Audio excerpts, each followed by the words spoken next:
اکرم صلی اللہ علیہ وسلم کی عزت و ناموس اور ختم نبوت، حضرات خلفائے راشدین، حضرات صحابہ کرام، اہل بیت اعظام، ازواج مطہرات اور جناب نبی کریم صلی اللہ علیہ وسلم کی چاروں بیٹیوں کی عزت و ناموس کے تحفظ کو یقینی بنانے اور توہین کے راستے کو قانونی طور پر روکنے کے لیے سنگ میل ثابت ہوگا۔ ہم بد زبانی اور بد کلامی کے کسی صورت بھی قائل نہ ہیں نہ ہوں گے، اور ہم سمجھتے ہیں کہ بد امنی کا اور فساد کا بہت بڑا باعث وہ توہین ہے۔ جناب نبی کریم حضور اکرم صلی اللہ علیہ وسلم کی عزت و ناموس کے تحفظ کے حوالے سے جو قانون ملک میں موجود ہے، اس قانون کو عالمی قوتیں اظہار رائے کی آزادی کے خلاف کہتی ہیں، اور صحابہ کرام اور اہل بیت خلفائے راشدین کے عزت و ناموس کے تحفظ کے بل کو انسانی حقوق کے خلاف قرار دیا جاتا ہے بعض حلقوں کی طرف سے۔ تو اس کا مطلب یہ ہوا کہ توہین جو ہے یہ اظہار رائے کی آزادی ہے اور ایک انسانی حق ہے۔ گویا توہین کو، انسلٹ کو جرائم کی فہرست سے نکال کر اسے حقوق کی فہرست میں شامل کر دینا چاہیے۔ اس فکر اور نظریے کو کبھی قبول نہیں کیا جا سکتا، اور نہ ہی یہ کوئی ذی شعور اور عقل مند اس سے اتفاق کر سکتا ہے، اس لیے کہ توہین اور چیز ہے اور اظہار رائے کی آزادی اور چیز ہے۔ توہین میں اور اظہار رائے کی آزادی میں فرق ہے۔ تنقید اور چیز ہے اور توہین اور چیز ہے۔ اسی طرح پر انسانی حق وہ اور چیز ہے، کسی کی توہین کرنا یہ الگ چیز ہے۔ لہذا اس بات کی ضرورت تھی اور ہے کہ اس ملک کے اندر مستقل بنیادوں پر امن و امان کے قیام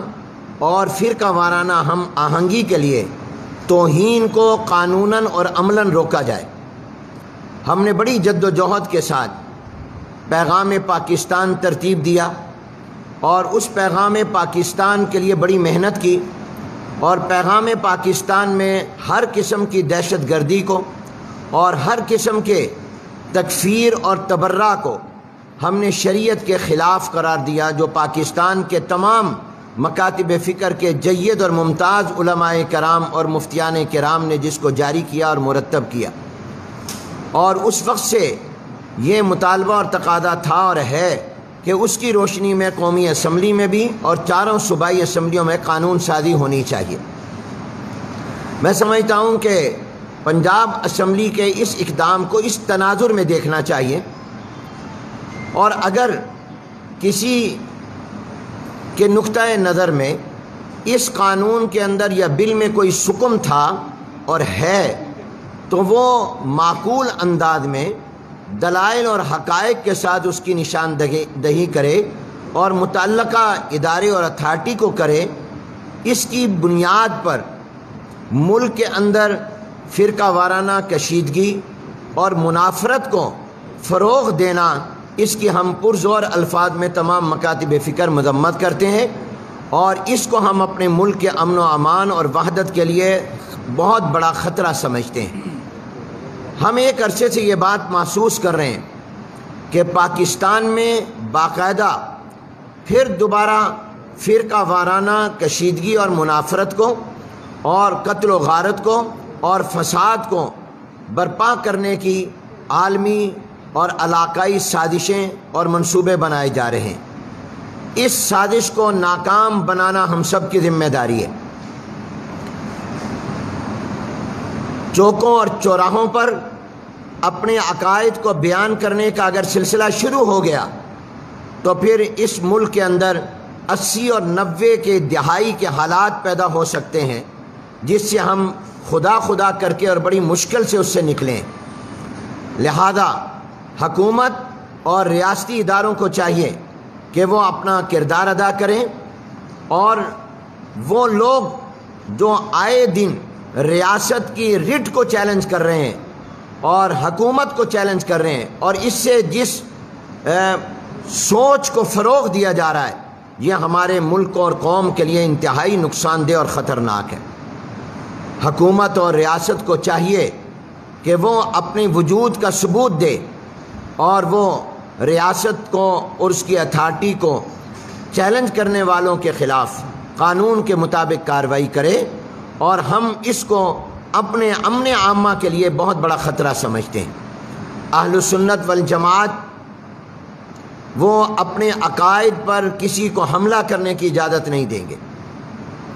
اور ہم کسی صورت بھی پاکستان کو لبنان، عراق، یمن اور شام نہیں بننے دیں گے۔ ہم ایسی ہر کوشش کو اور سازش کو انشاءاللہ ناکام بنائیں گے جو اس ملک کے اندر فرقہ وارانہ ہم آہنگی کو خطرے سے دوچار کرے گی اور فرقہ وارانہ ہم آہنگی کے خلاف ہوگی۔ چنانچہ ہم نے یہ فیصلہ کیا ہے کہ آنے والا جمعۃ المبارک جو 31 جولائی کو ہے، یہ پورے ملک میں یوم ناموس رسالت مآب صلی اللہ علیہ وسلم، یوم ناموس خلفائے راشدین، یوم ناموس صحابہ و اہل بیت اطہار، اور یوم ناموس ازواج مطہرات، یوم ناموس بنات اربعہ، اور ملک کے امن و امان اور استحکام کے عنوان پر ہوگا۔ اور تمام ملک کے تمام مساجد کے خطباء سے ہم یہ اپیل کرتے ہیں کہ جہاں وہ قربانی کے فلسفے کو بیان کریں تو اس کے ساتھ ساتھ وہ جناب نبی کریم حضور اکرم صلی اللہ علیہ وسلم کی عزت و ناموس اور مقام مصطفیٰ کے تحفظ، اور حضرات خلفائے راشدین، حضرات صحابہ کرام، اہل بیت اطہار اور بنات اربعہ رضوان اللہ تعالی علیہم اجمعین کے ناموس اور ان کے مقام کے اوپر بھی روشنی ڈالیں، اور ملک کے فرقہ وارانہ ہم آہنگی کے خلاف جو سازشیں ہو رہی ہیں اس کو بھی ناکام بنانے میں اپنا کردار ادا کریں۔ اب میں درخواست کروں گا جماعت اہل سنت پاکستان کے مرکزی نائب امیر محترم جناب ڈاکٹر طاہر سعید کاظمی صاحب سے کہ وہ آج کی پریس کانفرنس کے حوالے سے اپنا اظہار خیال فرمائیں۔ کوئی بات نہیں۔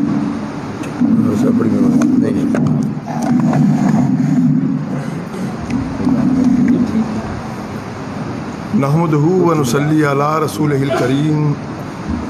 اما بعد فاعوذ باللہ من الشیطان الرجیم، بسم اللہ الرحمن الرحیم۔ میں آج کے اس کانفرنس میں قاری صاحب قبلہ نے جو کچھ فرمایا اس کی مکمل تحسین، تائید اور حمایت کرتے ہوئے محض اتنا کہنے پر اکتفا کروں گا کہ ملک عزیز پاکستان کو اس وقت امن کی ضرورت ہے، اور اس موقع پر کہ جب محرم بھی بالکل نزدیک اور قریب ہے، ایک فرقے کی جانب سے اس طرح کی پریس کانفرنسز اور اس طرح کے نامناسب بیانات اور اشتعال انگیز تقاریر یہ ہمیں کسی جہنم میں دھکیل سکتی ہیں۔ میں سمجھتا ہوں کہ اس موقع پر کہ یہ ہمیشہ سے محرم الحرام ایک نہایت حساس مہینے کے طور پر لیا جاتا ہے،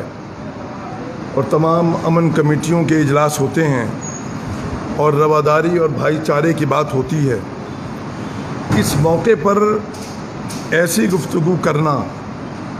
اس کا مطلب واضح طور پر یہ لیا جا سکتا ہے کہ اس فرقے کی پشت پناہ کوئی بیرونی طاقتیں ہیں جو انہیں اس بات پر اکسا رہی ہیں کہ ایسا کر کے ملک عزیز پاکستان کو ایک طرف پھر جیسا قاری صاحب نے فرمایا کہ 80 اور 90 کی دہائی کی طرف دھکیل دیا جائے۔ ہماری تاریخ گواہ ہے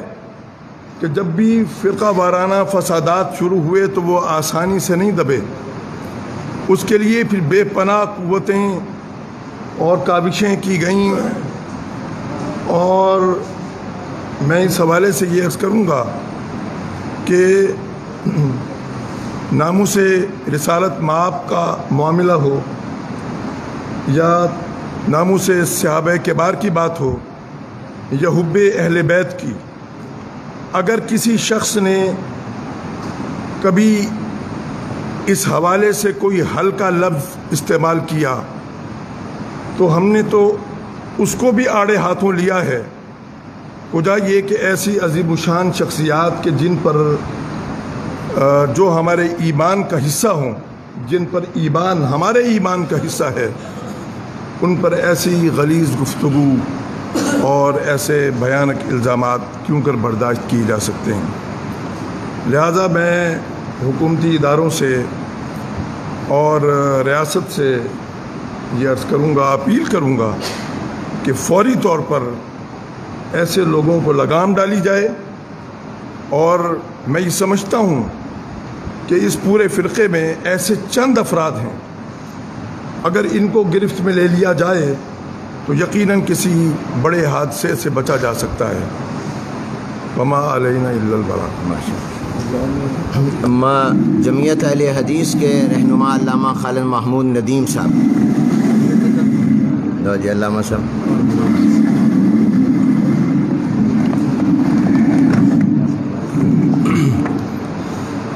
بسم اللہ الرحمن الرحیم۔ مناسب تو نہیں ہے کہ اپنے قائدین کے خطاب کے بعد کچھ بات کروں، لیکن ان کا چونکہ حکم ہے تو ان کے حکم کی تعمیل کرتے ہوئے میں یہ کہنا چاہتا ہوں کہ قائدین کرام نے جو کچھ کہا ہے ہم اس کی مکمل تائید کرتے ہیں، اور میں قائدین کی موجودگی میں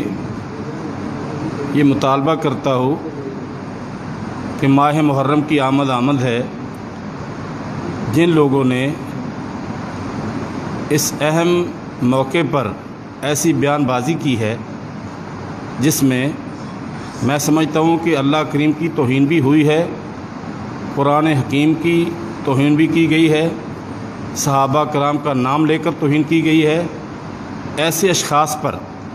ایسے لوگوں پر 295 کا اطلاق ہوتا ہے۔ حکومت کو فوری طور پر نوٹس لیتے ہوئے 295 کا پرچہ دینا چاہیے، اور ایسی تنظیم جس سے بغاوت کی بو آ رہی ہے،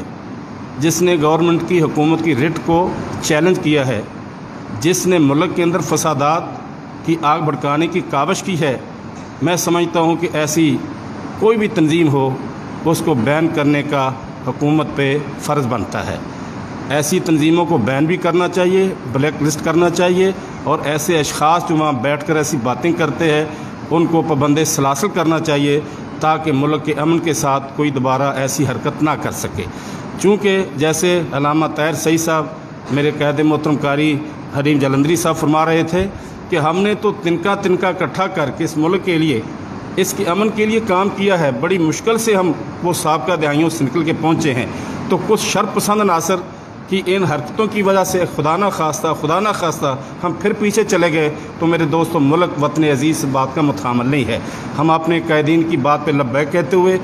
اگلے جمعے انشاءاللہ ہر مسجد سے جو انہوں نے فرمایا ہے اس کے مطابق ائمہ کرام، خطباء کرام، ہر مسجد سے اہل سنت کا ہر فرد ان کی آواز پہ لبیک کہتے ہوئے انشاءاللہ تعالیٰ اپنی آواز گورنمنٹ تک پہنچائے گا، اپنی عوام تک پہنچائے گا، کیونکہ ہمارا یہ دینی، اخلاقی اور ملی فریضہ ہے۔ میں اپنے قائدین کو سلام پیش کرتا ہوں کہ جنہوں نے ملک کو بچانے کے لیے ایسے اشخاص کا تعاقب کیا ہے اور پرامن طریقے سے ہم طالبہ کرتے ہیں کہ ان کا کلا کما کیا جائے تاکہ وطن عزیز میں اتحاد کی فضا برقرار رہے۔ میں اپنے قائدین کا شکریہ ادا کرتا ہوں، آپ سب کا شکریہ ادا کرتا ہوں، بہت بہت شکریہ، جزاکم اللہ خیر۔ علامہ مولانا محمد فاروق خان سعیدی صاحب ناظم اعلیٰ جماعت اہل سنت پنجاب نے گفتگو کا آغاز کیا تھا، وہ اپنا کانفرنس میں اپنا اظہار خیال بھی فرمائیں گے۔ بسم اللہ الرحمن الرحیم۔ یہ قائدین کرام کے اس اہم اور حالات حاضرہ کے مطابق ضروری بیانیے کے بعد انہی کی اجازت سے ایک اعلان عرض کر رہا ہوں کہ 18 ذی الحج کو سیدنا عثمان غنی ذو النورین رضی اللہ تعالیٰ عنہ، شہید مظلوم، شہید مدینہ، دوہرے داماد رسول، آپ کا یوم شہادت یکم محرم الحرام کو امام عادل، خلیفہ راشد، تاجدار عدل و حریت، کشور کشائے اعظم سیدنا عمر بن خطاب فاروق اعظم رضی اللہ عنہ کا یوم شہادت، اور پھر 10 محرم الحرام کو نواسہ رسول، جگر گوشہ بطول، مظلوم کرب و بلا سیدنا امام حسین ابن علی اور آپ کے رفقاء رضی اللہ عنہ مجمعین کی یاد میں اجتماعات ہوں گے۔ اس سلسلے میں یہ عرض کر دوں کہ مختلف تنظیموں کی طرف سے علیحدہ علیحدہ بھی اور مشترکہ طور پر بھی یوم شہادت عثمان غنی،